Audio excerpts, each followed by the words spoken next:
Welcome to another episode of The Modern Hotelier. Today we are joined by Sam Zats, the co-founder and CEO of Craftable. David, what were some of your favorite takeaways from this episode? Yeah, I really liked how Sam, alluded to this fact of looking back at when he was a server at his parents' cafe and keeping that in mind with what he's doing at Craftable and really also just embracing AI and his vision of the company and where it's headed. And I thought it was a great episode. Smart guy. Yeah, absolutely. And that was my takeaway. He is an extremely smart guy. I mean, after college, went to McKinsey Company, did some consulting there, and then started Craftable. And it's awesome to see how he has grown this company over the past 10 or so years. And I think we're going to be hearing a lot more about Craftable in the future as well. So we hope you enjoy the episode and let us know what you think. Enjoy it. Welcome to The Modern Hotelier, hospitality's most engaged podcast. I'm David Malili. I'm Steve Karen. And I'm John Boomhofer. Steve, who do we have on the program today? Yeah, David, today we have on Sam Zats. Sam is a technology entrepreneur and the co-founder and CEO of Craftable. Craftable is a comprehensive restaurant management platform. Craftable's hospitality management software seamlessly connects purchasing, receipts, inventory, and sales with accounting to help operators drive traffic. Welcome to the show, Sam. Thanks so much, Steve and David and John. Really a pleasure to chat with you guys today and share a little bit more about Craftable.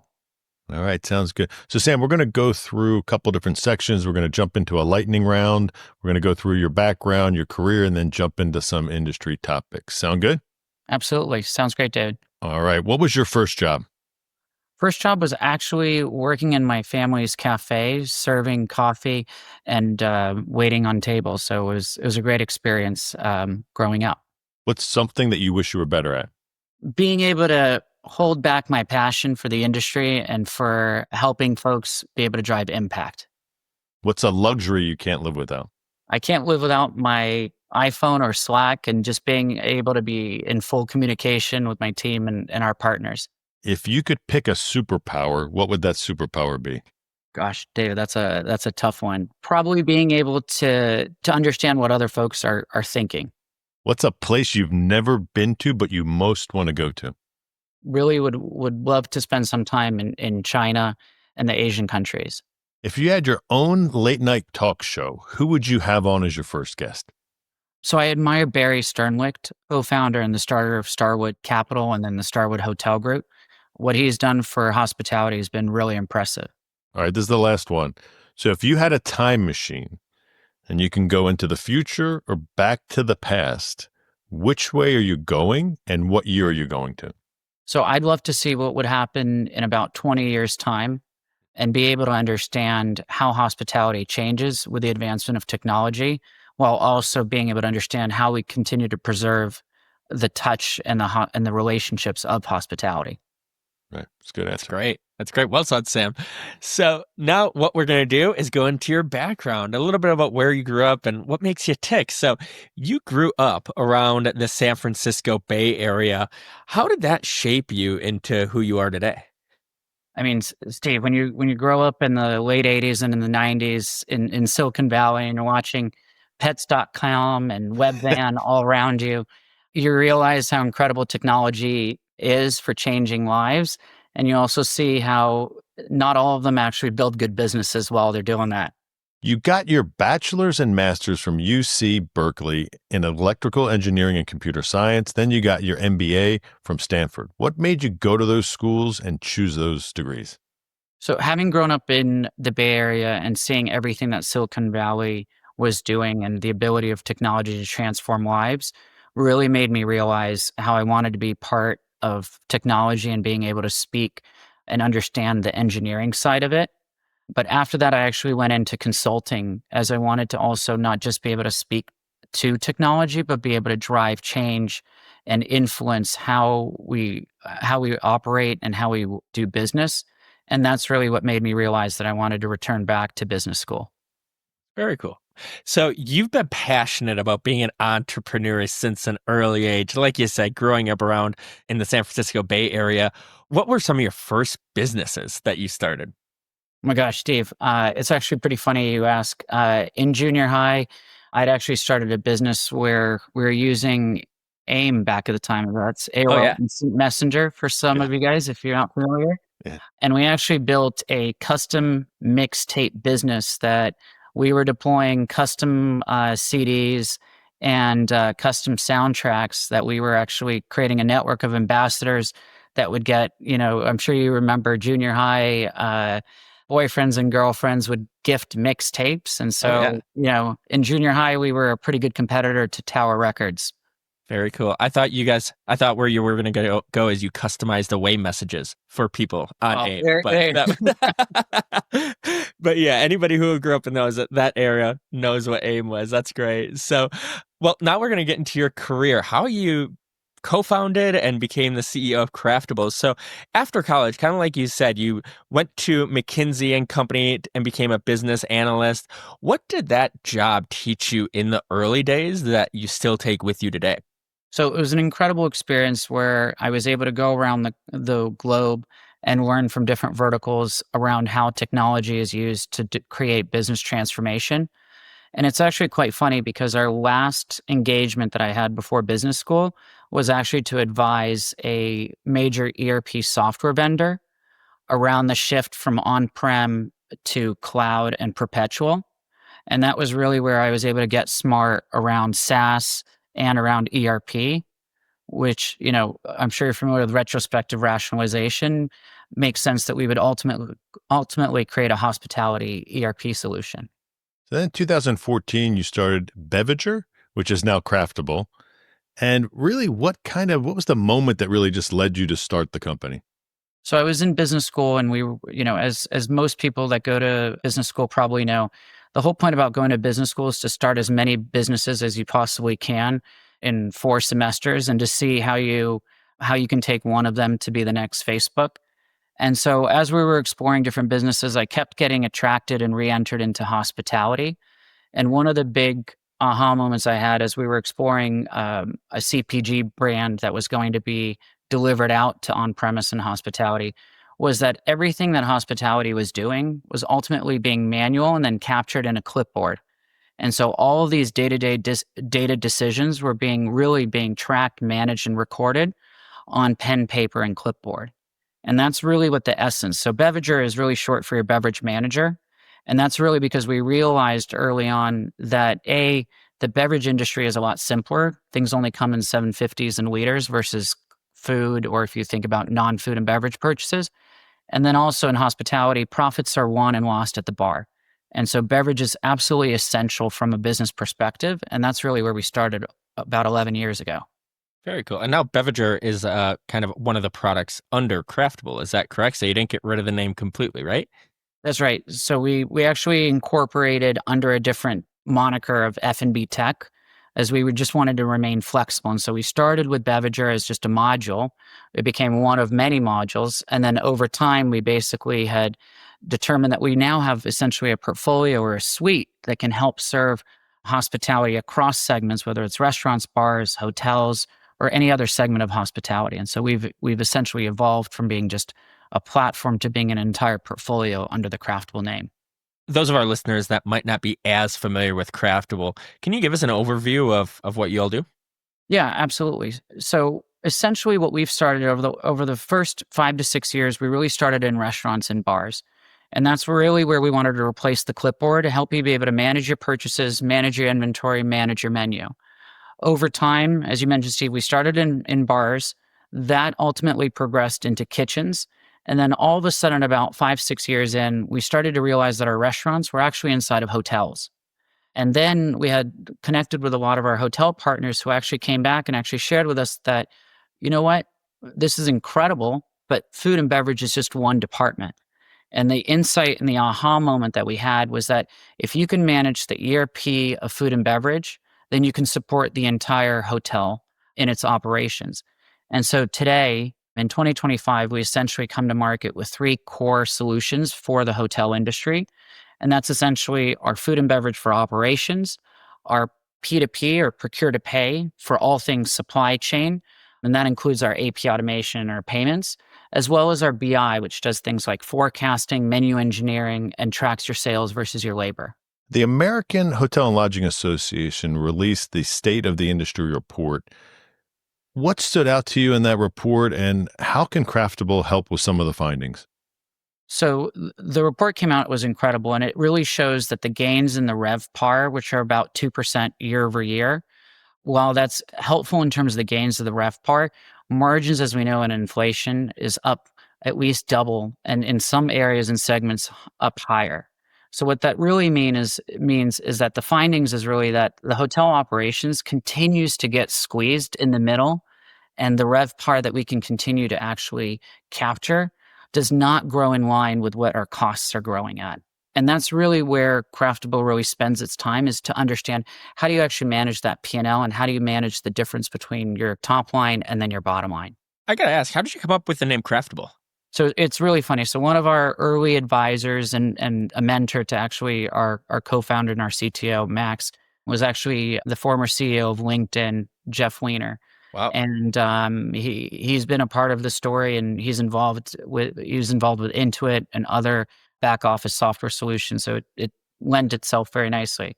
And really, we had a meeting with him, and this was back in Mountain View about 5-6 years ago, probably 7 or 8 at this time. And we were going through, and we were basically like, look, we've created Bevager. It's this, leading platform for bars. We've created Foodager, which is this leading platform for kitchen and for food management. We're now getting into hotels. We're now doing AP automation. We're now doing all these other things. And he really, challenged us to think bigger, and to, instead of try to build an acronym or be able to build a name that we come up with, to really think to the essence. And so we had been tinkering with a lot of words and a lot of creative ways to put, multiple words together. And at the time, we had actually found Craftable. And the idea that we had in terms of the mission statement is, nobody gets into hospitality because they want to be doing back of house or being able to do the admin work, right? And so the idea of Craftable is that we're going to be the technology, we're going to be a partner in technology. And the goal is to help our operators get back to their craft, get back to the table, because that's what's going to drive the guest experience. And most importantly, that guest experience is what makes people keep coming back, which, as you guys know, the recurring rate and the frequency rate is all that matters in the hospitality game. Yeah. Do you have a Craftable client success story that sticks out to you whenever you think about like one of those moments you're like, wow, we really helped a customer? My gosh, there's so many that stick out to me. We've had a number of customers where we can come in and we can solve them in finance, and we've done turnaround opportunities where we started with the Tao Group, who actually works very closely with a lot of Marriott hotels and others with franchise agreements. We were able to reduce their financial team and their back office efforts by 3/4. Wow. And that was in 6 months, just by focusing on finance. Most recently, we partnered up with Pyramid Global Hospitality, and we were able to automate a lot of what they're doing in the P2P space and procurement control by partnering with their GPO, by partnering with their procurement team, and be able to take everything and be able to provide them real-time availability, real-time pricing. And that was really what they were employing, two individual procurement managers to literally be doing this and managing the vendors and managing the prices. And they weren't able to do it at scale for 160 to 180 hotels that they were managing. So really, it's about, how do you create technology that automates and then scales as we do more with less. It's very cool. Are there any specific types of hotels that Craftable works best with? So we're actually pretty flexible in terms of the type of hotel that we work with. What we've realized is that we actually have two slightly different offerings for hotels. If you think about more limited and select service versus full service and resort.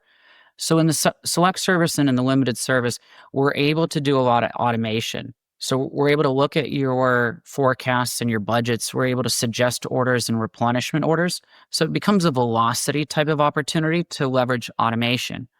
When you look at the full service, that they've got multiple departments, they've got multiple food and beverage outlets.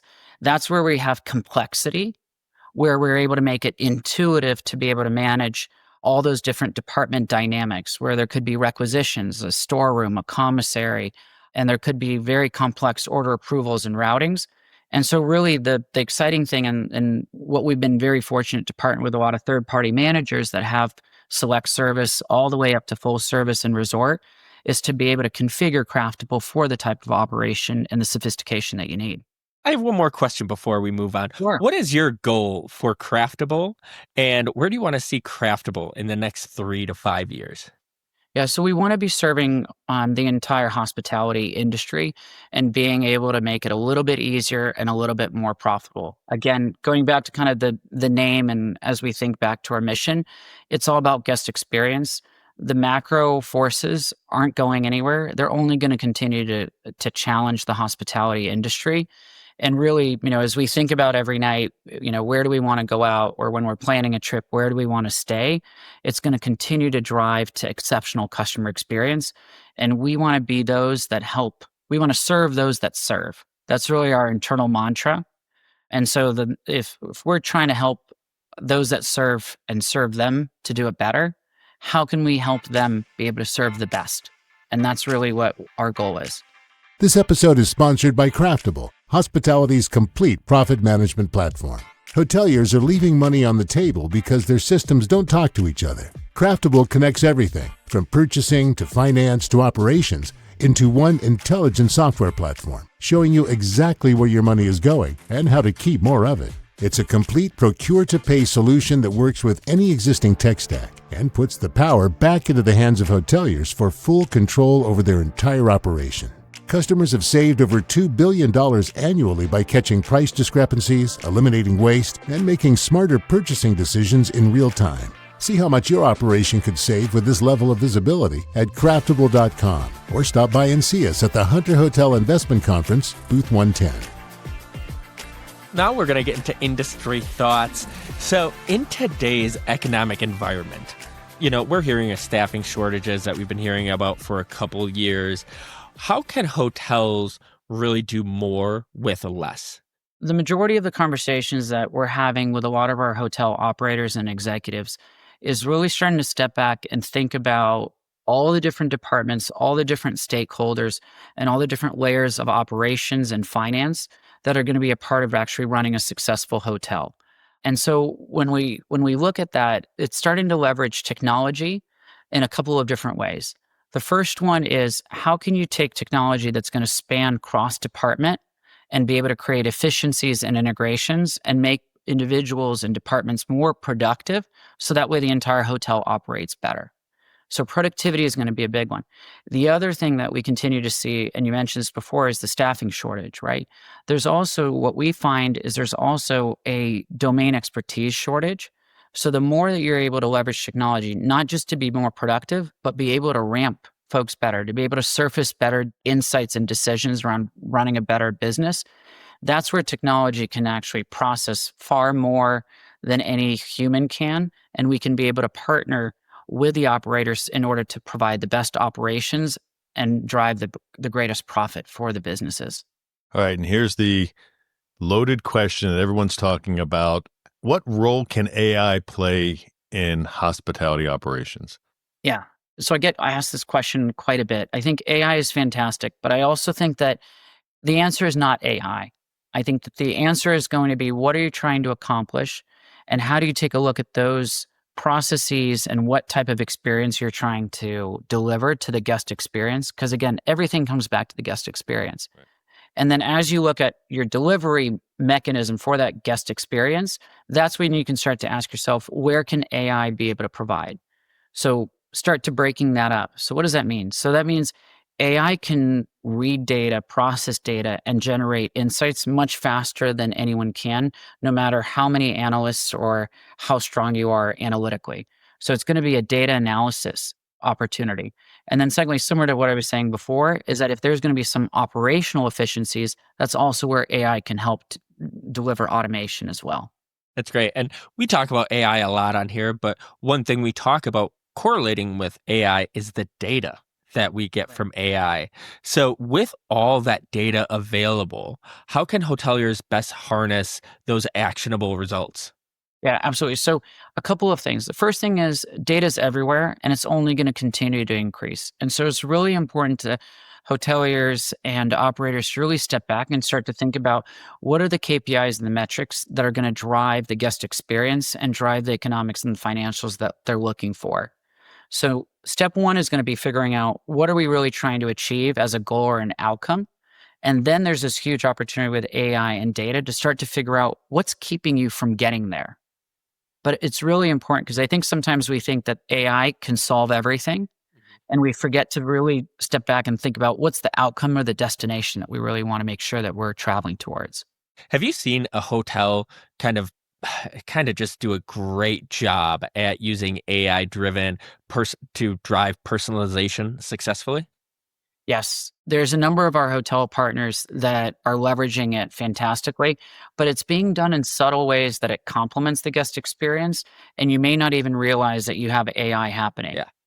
Things like when you're looking at a room reservation and it's already starting to identify based off of your prior experiences, what are the types of rooms that you prefer, or what are the types of experiences that you'd like?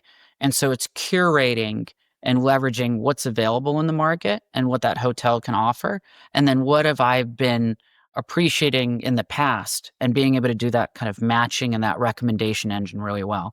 We see a huge opportunity in driving revenue and again, in increasing that guest experience because it does feel a lot more personal. Hmm. I'm sure you've been persuaded by a few of those upsells on the last few stays as well. Absolutely. Absolutely. I've been persuaded by a few of them on Instagram as well. So, Yeah. So, alongside Craftable, what other new technologies are really having an impact, in your opinion, on the guest experience? So there's just a lot, to be candid. We were just chatting recently with an AI company that's looking at compliance and brand standard, and so being able to ensure that we're meeting a certain level of a brand standard. There's a lot of growth that's happening in AI around financial opportunity and financial automation. So they're making sure that you're actually optimizing your profit and making sure that you're not layering in a lot of excess costs that you can take out. There's also a lot that similar to what we were talking about that we're seeing in terms of the recommendation and understanding the guest experience.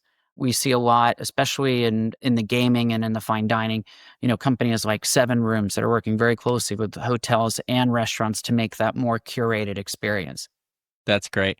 So I have a question for you kind of about OTAs here and AI. So how do you see the relationship between OTAs and hotels evolving through AI?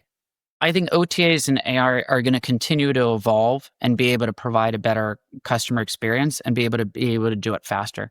I'm sure you guys have seen a lot of the latest releases with Operator and a lot of the other AI agents that you no longer actually even need an OTA because you're going to be able to actually leverage AI to actually go either direct to the source or even power or drive through the OTA. I don't know if you guys saw the Amazon announcement earlier this week with Alexa Plus, but you can now book your entire hospitality experience with Alexa Plus without even looking at a device. It's pretty impressive what's happening, and it's all about AI that's driving a lot of the existing systems out there and being able to service them and have a better understanding of the customer and what they're looking for.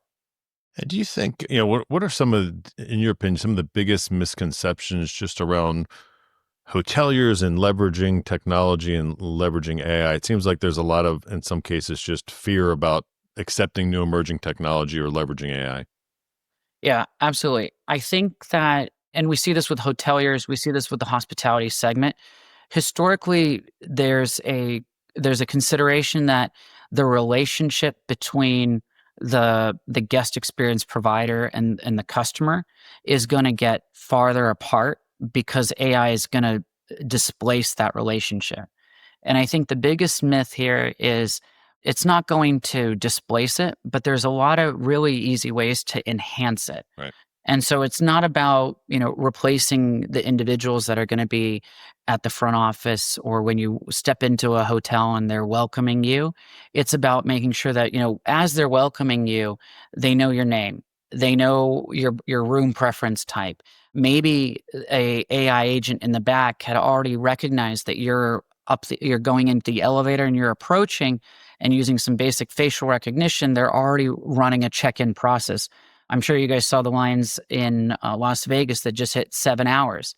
I mean, there's a great experience where why do we need 7 hours of manual checking in when a lot of that can actually be leveraged through technology while still keeping the magic of hospitality alive. And so I think that's the biggest thing that over the next few years, we just need to be able to understand how it can create more magic and not displace the relationships.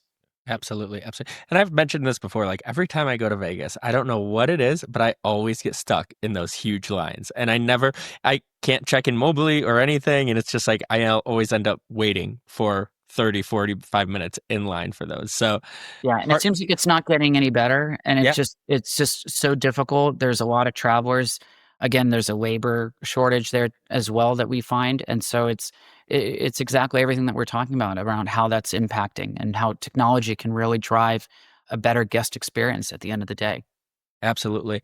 And you and I were chatting a little bit before this about kind of something similar. What are some emerging technologies, or have you seen an emerging technology that's coming out that you've seen recently, besides Craftable, that has really blown you away?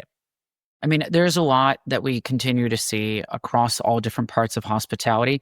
And I really step back and I don't think about it being just a single technology, but it's really going to be about a group of different technologies that you start to put together. And it's all about the use case. And I think, Steve, I'm glad to go through and kind of rattle off a whole bunch of different AI providers. But let me tell you this. I think at the end of the day, it's about how do you deliver that experience and be able to put all of those various technologies together in a harmonious way. And so you're orchestrating that through these different technologies. And whether it's, booking those reservations or checking in or being able to understand your guest better, those are all different technologies that have just continuously will continue to become better, but all need to be integrated into your modern hotel stack. Absolutely. I think that's been something that's been on top of mind for hoteliers is, tight integrations, open APIs for years. So I agree with you 100% on that one. Absolutely. It's a very exciting time. So, based off your experience, what advice would you give to a future CEO? Oh gosh. You ready? Strap in. Yeah. Um, I think that there's two advice that I would give to someone who may be starting or considering being an executive. I'm going to assume that they're going to be a founder CEO, David, too, because that's something Sure. you Yeah. know, I, Let's go for that. Yeah. I've only really had one professional job in my life, so I can't give too much advice from a track record here.